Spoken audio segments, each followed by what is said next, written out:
Hi everyone, and welcome back to the channel. Today, you're about to hear an emotional and powerful story that will touch your heart and stay with you long after it ends. If you enjoy meaningful stories like this, don't forget to subscribe and turn on the notification bell so you never miss a new upload. Now, sit back, relax, and let the story begin. My name is Natalie Brooks, and if there's one thing I've learned since childhood, it's this. Not every child born into a wealthy family is loved. I lived in a sprawling mansion on the outskirts of Austin, Texas, a place where every door opened to the glamorous and powerful world of the Brooks family. But for me, each door was a silent barrier separating me from the rest of them. My father, Gregory Brooks, was a billionaire tech mogul, the kind of man who graced the cover of Forbes and shook hands with presidents. He smiled politely for the world, but lived with secrets buried deep. One of those secrets was me. I was the product of a mistake. A woman once walked into his life, beautiful, clever, and ambitious. But to high society, she was a gold digger, a social climber. Before she vanished, she left behind a burden for him, me. My father didn't abandon me. He brought me home, gave me his last name, but he couldn't force his wife, Linda, to love me. I grew up in a house with two older brothers, Travis and Brandon, who were constantly showered with praise, kisses, and affection. They were Linda's biological sons. I was just there, the family's silent obligation. I used to believe I could change that. I tried to be a perfect child, top grades, volunteering, always saying thank you and please. I thought if I was good enough, maybe Linda would smile at me the way she smiled at Travis. But I was wrong. I remember it clearly. When I was 12, Mother's Day, I made a paper flower by hand and wrote a long letter filled with love and hope. I left it at Linda's door and waited all morning. When she finally came out, she glanced at the gift, picked it up by its edge like it might stain her fingers, and said, "Thank you, Natalie," without emotion. Then she walked downstairs, where Travis and Brandon had prepared an enormous bouquet and an expensive perfume. She hugged them. She laughed with them. I watched from the top of the stairs, invisible. My father just sat with his newspaper. He glanced at me, as if he wanted to say something, but instead, he turned the page in silence. Their rejection wasn't loud. It was quiet. It was the maid cleaning my room without asking if I needed anything. It was the family trip to the Bahamas I didn't join because I'd been sent to stay with the housekeeper. It was the family portraits lining the hallways, without me in any of them. They didn't need to push me out. They simply pretended I was never really there. But the worst part was, I started to believe them. I started to believe I was a mistake, a stain on Linda's perfect life, a ghost my father dragged home from a past affair, a name no one called at dinner. I used to be angry. I once shattered the family portrait in my bedroom. I used to cry myself to sleep, praying just once for a mother's hug. But over time, I learned silence. I learned to shrink. I learned to do everything alone. And somewhere in that isolation, something else began to take shape, a quiet flame. I didn't yet know what to call it. It wasn't loud. It wasn't bright. But I knew that one day, it would burn brightly enough to make the Brooks family see me. Not so they would love me, but so they would know I existed.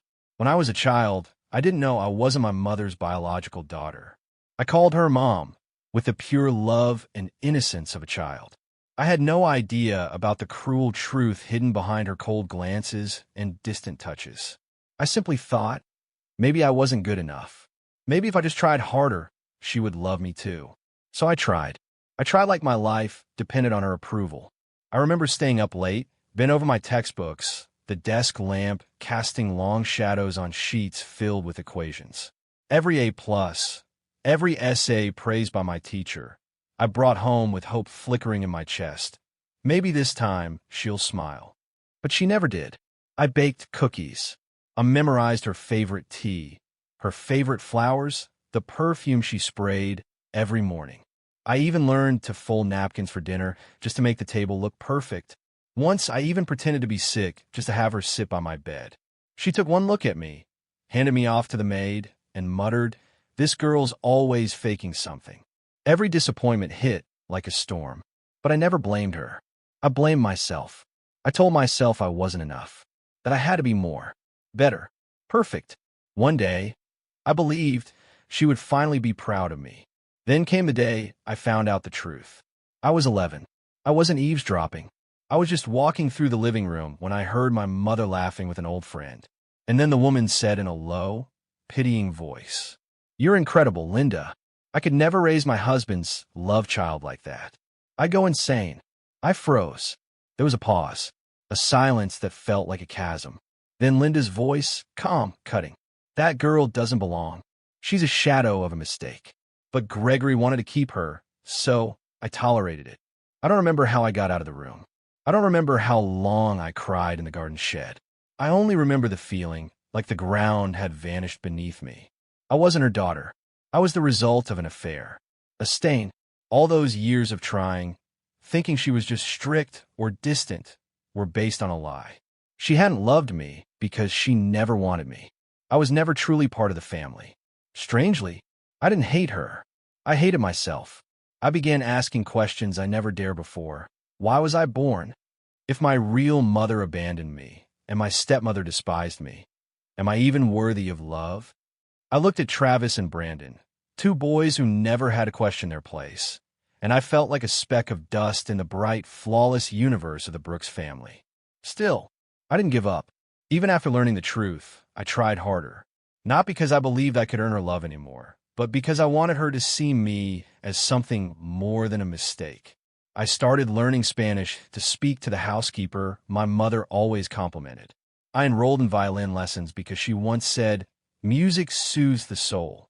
I gave up my favorite sport, basketball, and took up horseback riding because she once claimed a proper girl should be graceful. I changed myself, piece by piece, hoping to become someone she might accept. One night, during a tea party she hosted for her charity friends, I wore the white dress she picked out for me. I poured tea, smiled politely, remembered every name. She didn't scold me. She didn't frown. She just glanced at me and gave a small nod. That nod, I carried it back to my room like a trophy. For years, I lived like that. Quiet, careful, endlessly trying to be enough. I stopped dreaming she'd hug me. I stopped hoping she'd call me her daughter. I just wanted her not to hate me. I thought I was strong. But really, I was just surviving a war no one saw. Once, my English teacher, Mr. Moore, looked at me kindly and asked, "Natalie, how would it feel to be loved without having to earn it?" I hesitated. I'd never considered that. "Do you think I deserve love?" I asked him, my voice barely a whisper. He looked at me for a long time before saying, "Everyone does, Natalie. You're just living in a house that forgot that truth." His words lit a small candle in the dark.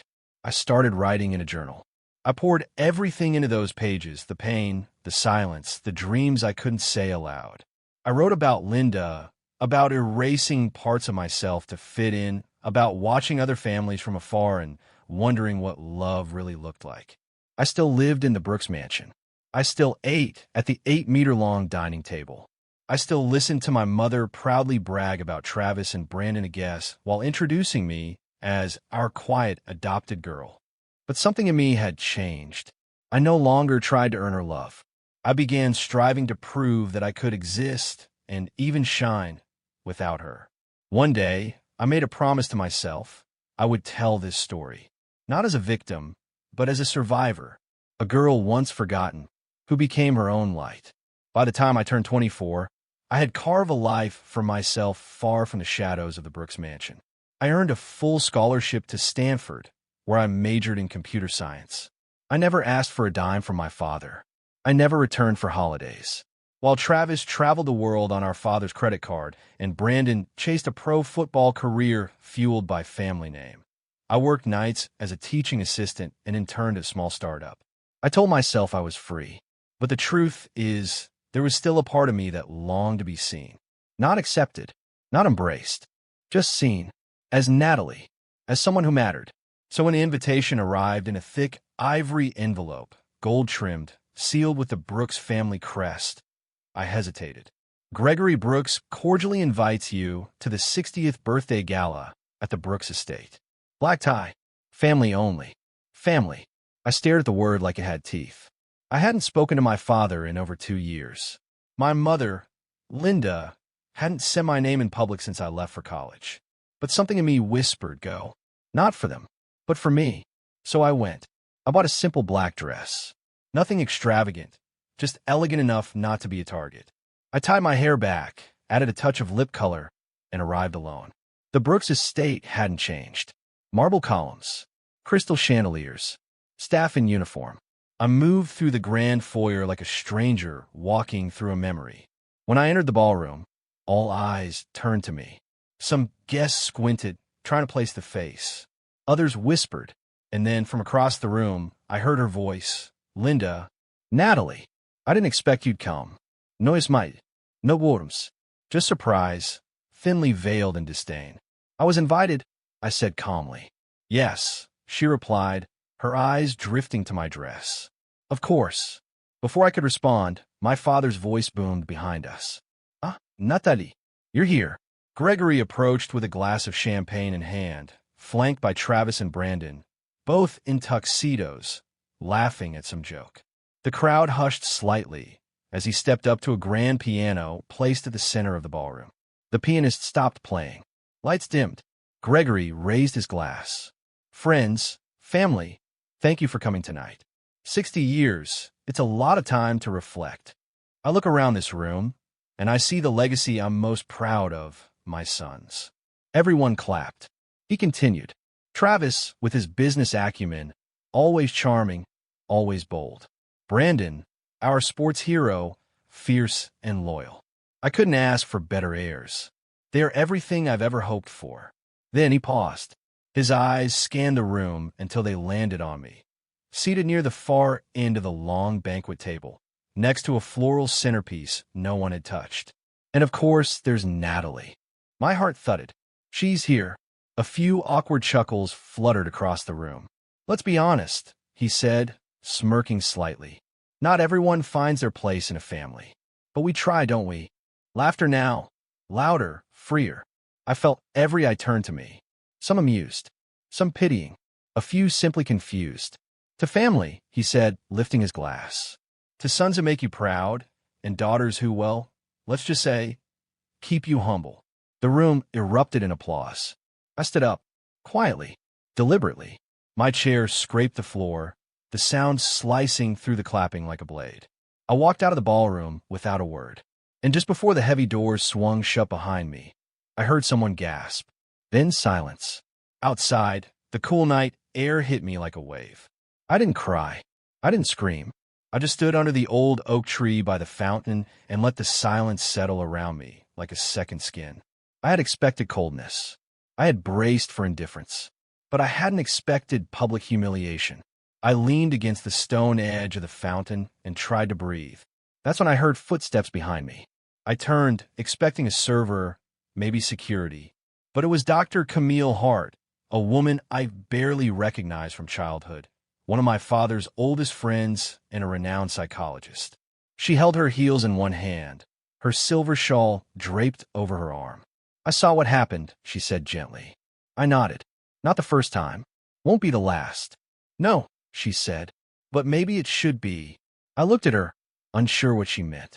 Natalie, she said softly. You've been walking through this family like a ghost your whole life. But ghosts only haunt because they have unfinished stories. Maybe it's time to finish yours. I didn't know then what she meant. But I would. Soon. Because what none of us knew, what even I didn't know, was that the very next day, someone would post a video of my father's speech online. And that video would change everything. The morning after the banquet, I woke up in my small apartment in the northern suburbs of San Francisco, my head still echoing with the words my father had spoken in front of hundreds of people. I didn't cry. There were no tears left, only a hollow silence in my chest. I made a cup of coffee and sat by the window, tried to push it all aside like I always had. Then my phone began to vibrate. One message, then two, then dozens. From old classmates, from coworkers, even from people I barely knew. Natalie, are you okay? I just saw the video. I can't believe he said that. You're so brave. Everyone's talking about you. Video? I opened my social media apps, and there it was.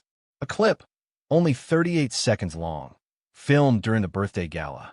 Lights, laughter, And then my father's unmistakable voice, Gregory Brooks, standing proudly at the center of the room with a champagne glass in hand.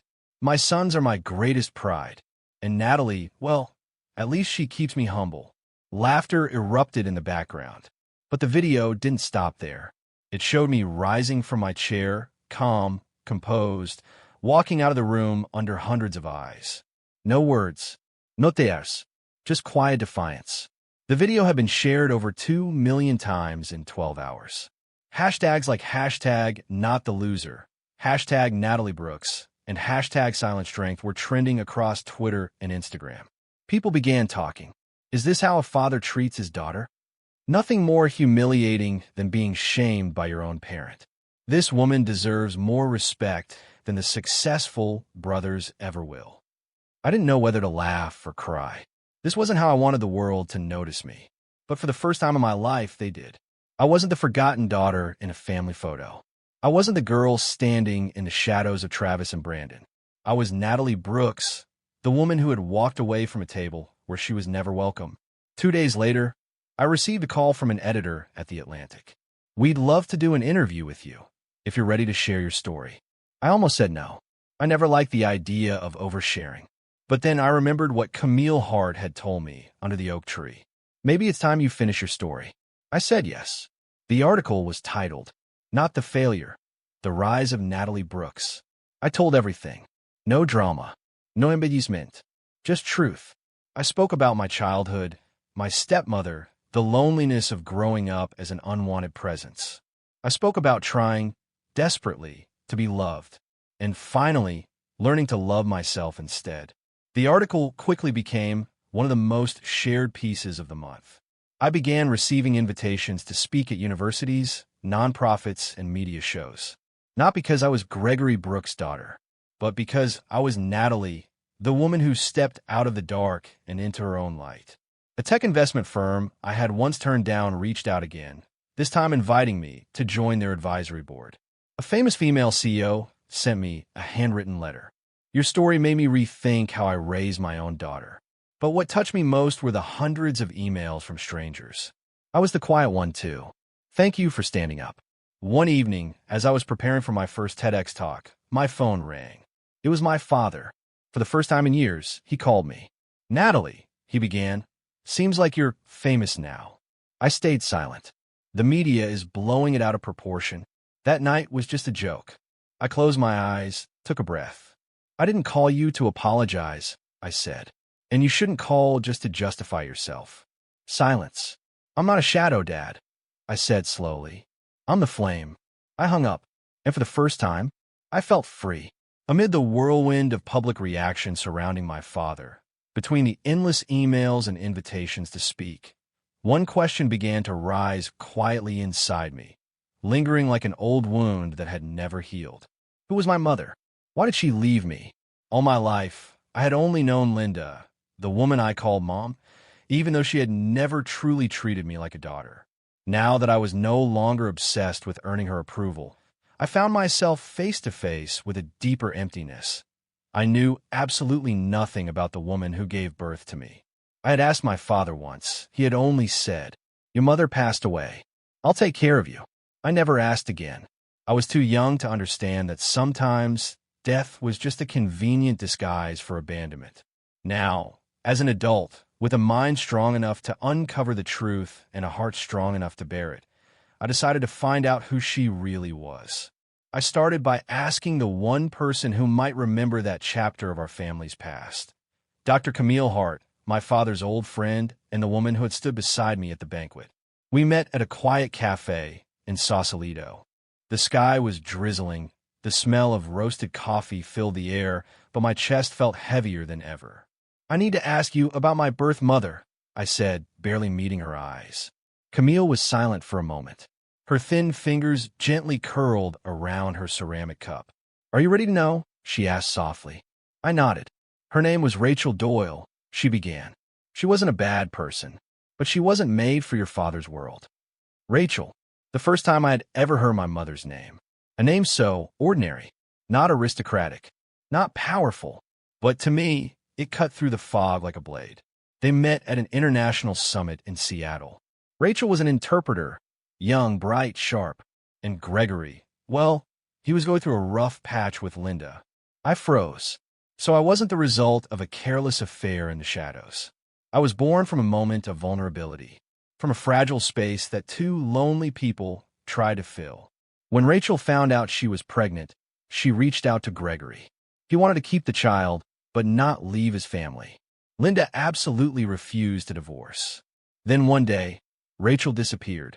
A year later, Gregory brought you home, saying she had left a letter and vanished. No one ever found her again. I stared at my hands. For the first time, they didn't feel empty. They held a piece of history I had never been allowed to claim. Do you want to find her? Camille asked gently. I didn't answer right away. I didn't know how to feel. Angry? Betrayed? Or just hollow? I don't know, I admitted. I just keep wondering if she ever loved me. Why did she leave me?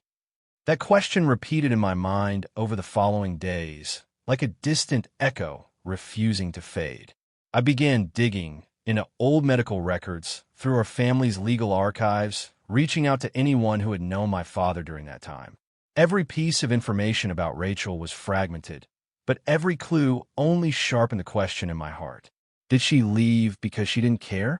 1 year later, I received a plain envelope with no return address. Inside was an old, yellowed letter. The first line read, "To my beloved daughter, if you are old enough to find this letter."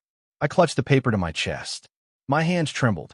Rachel had written to me, and now, after nearly 25 years of silence, I was finally about to hear the voice of the woman who brought me into this world. I carefully opened the letter. The paper had yellowed, its folds worn by time, but every word remained clear, gentle, and sincere, as if my mother had written them just yesterday. Asterisk, to my beloved daughter. If one day you're old enough to find this letter, it likely means I'm no longer by your side. And if you are reading it, then you must have grown up without me. I am sorry. From the deepest part of my heart, I am sorry. I never wanted to leave you. But there are choices in life, Natalie, where no matter what your heart wants, your mind won't let you follow. Asterisk. I paused, clutching the edge of the letter. For the first time in my life, someone had called me my beloved daughter.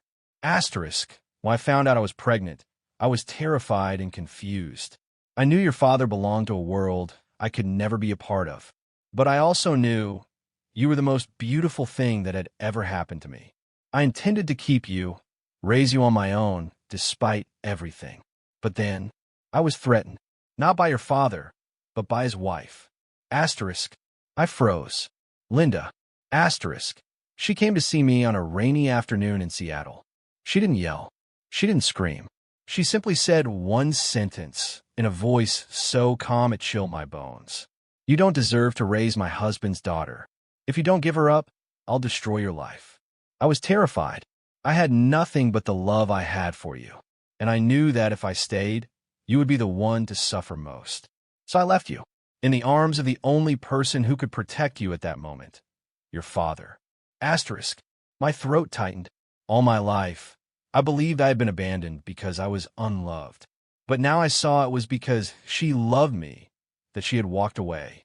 Asterisk. Natalie, I didn't leave you because I didn't want you. I left because I didn't want you to be destroyed by people incapable of loving you like I did. Every year, I wrote letters to you, but I never had the courage to send them. Each one I stored away in a safe place, waiting for the day someone brave enough would come looking. Asterisk. My chest ached. I had lived my entire life with a hollow ache, filled with unanswered questions. And now, each of her words was filling that void, with a love buried under decades of silence. Asterisk. My love, if you're reading this, then I believe you are stronger than anyone in that family. I couldn't hold you every day, but I've watched over you in my own quiet way. Live the life you choose. Never let anyone define who you are. And if you ever find forgiveness in your heart, let me be the first to receive it. Asterisk. I lowered the letter. My tears didn't fall in sobs this time. They moved silently, blending with my heartbeat. I had spent a lifetime searching for a mother's embrace I thought never existed. But now I knew that love had always been there. It had simply been buried. The next day, I returned to Seattle, the city where my mother once lived. I didn't know if she was still alive, but I knew one thing. If she was somewhere out there, I had to find her, not as a child begging for recognition, but as a woman ready to close an old chapter, with truth, with gratitude, and with love. Seattle greeted me with its gray skies and a misty rain that clung to the air like breath. I stood in front of a small house nestled behind a line of old pine trees, clutching the paper that held the address I had found through old public records. After days of following faint traces of my mother, from hospital files, insurance records, and the unsent letters, I was here, in front of the door that my heart had both longed for and feared. I didn't know what waited behind that door, a frail old woman, or maybe just the ghost of memories past. I took a deep breath and knocked. It took a moment. Then the door opened. The woman who appeared had faded brown eyes. Her face was worn by time, but the moment her eyes met mine, they lit up as if she recognized me instantly. "Natalie," she whispered. I froze. Neither of us spoke for several seconds. I looked into her eyes, so eerily like my own, and I knew she was my mother. "How did you find me?" she asked, her voice trembling. "I read the letter you left behind," I answered, voice cracking. "And I needed to know why." She covered her mouth with one hand, then pulled me into a tight embrace, one that felt like it was trying to make up for 25 years of separation. I didn't sob. I didn't scream. I simply stood in that embrace, finally feeling the gentleness I had never known, love that asked for nothing, demanded nothing. We sat together all that afternoon. She told me about the years she had lived in hiding, about the guilt of leaving me behind, about how she had once driven past the Brooks mansion just to catch a glimpse of me through the second-story window. "I want to come back for you, Natalie." But I knew, if I came, Linda would make sure I disappeared. "And so would you." "I grew up in coldness, Mom," I whispered, "but I never stopped hoping. And I never stopped loving you." We cried together, but they were not tears of pain anymore. They were tears of healing. I told her about what had happened, about the party, the humiliation, the article, and how I had finally stepped away from the Brooks family shadow. "I don't need them anymore, Mom," I said. "I found myself." She squeezed my hand. "You are the light, Natalie, and you have always been the light, even when no one saw it." 1 month later, I gave my first TEDx talk, titled From the Shadow to the Flame. My story was no longer about pain or blame, but about rising, growing, and forgiving. Mom sat in the front row. As I stepped on stage, her eyes glistened with pride. I was once the forgotten daughter in my own family, but I refused to let that shadow define me. I turned it into fire, a fire that lit not just my path, but the path for anyone who's ever been told they're not enough. The audience rose to a standing ovation. But for me, the only recognition I needed was that single nod and teary smile from the woman I now called Mom. Today, I don't wake up in a mansion filled with cold marble and silence. I wake up in a little house that smells like cinnamon waffles, where birds sing outside the window, and where my mother hums while watering the plants. I don't need the past anymore, because I have a new beginning, with a mother who isn't perfect but real. And I, Natalie Brooks, am no longer anyone's shadow. I'm my own light. News of my TEDx talk spread not only through the media, but into the quiet corners of the world I had once walked through in silence, including the Brooks family. Travis, my eldest brother, long celebrated as the golden child, called me a week after the talk. "Natalie, I don't even know where to begin." I stayed silent. "I watched you talk. I read everything. And I'm sorry for staying silent all those years, for letting you go through it alone." I didn't cry. I simply replied, "Silence is a form of complicity, Travis. But if you truly want to change, don't just apologize. Prove it." He sighed on the other end.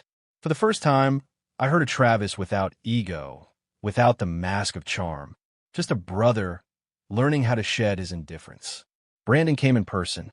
One late afternoon, while my mom and I were working in the garden, a familiar car pulled into the driveway. I thought I was seeing things. Brandon stepped out. No suit, no entourage, just a man standing quietly before a small house, holding a wooden box. "I brought these old family photo albums," he said. Some of the pictures of you. One's mom cut out. I kept them. I was speechless. He looked up at me, eyes red. I don't know what you've seen, what you've heard, or what you've lived through. But when I watched you on that stage, I was ashamed of myself. I opened the box and flipped through the photos. And it was true. I had been there. In so many pictures. Picnics, birthdays, Christmas mornings, I was always in a corner, smiling softly. Moments I thought no one had captured, Brandon had kept. I didn't stand up for you, he said. But if you'll let me, from now on, I want to be the one who stands behind you, whenever you need it. I nodded. Not forgiveness, but the beginning of something new. And then, at last, my father, Gregory Brooks, the powerful man who once ruled every room he walked into, was no longer being applauded. After my talk, his company's stock dipped. Investors started questioning the human values behind his leadership. But I knew it wasn't public opinion that broke him. It was the silence of his own conscience. He sent me a handwritten letter. No return name, but I recognized the handwriting immediately. Asterisk Natalie. When you were a child, I thought protecting you meant keeping you quiet. Meant hiding you behind the children I could proudly show off. I was wrong. I was wrong to let Linda's coldness shape our home. Wrong to let you live like a shadow. Wrong not to protect you when you needed it most. I never dared to call you my beloved daughter. But today, if I'm allowed, I want you to know I regret everything. And I am proud of you. Asterisk. I didn't write back. I didn't call. I simply folded the letter and placed it beside my mother's. The two halves of a truth I once had to survive. I didn't need their guilt. I didn't need their redemption. I just needed them to know I existed and that I had made it out. Not so they could love me, but so I could finally love myself.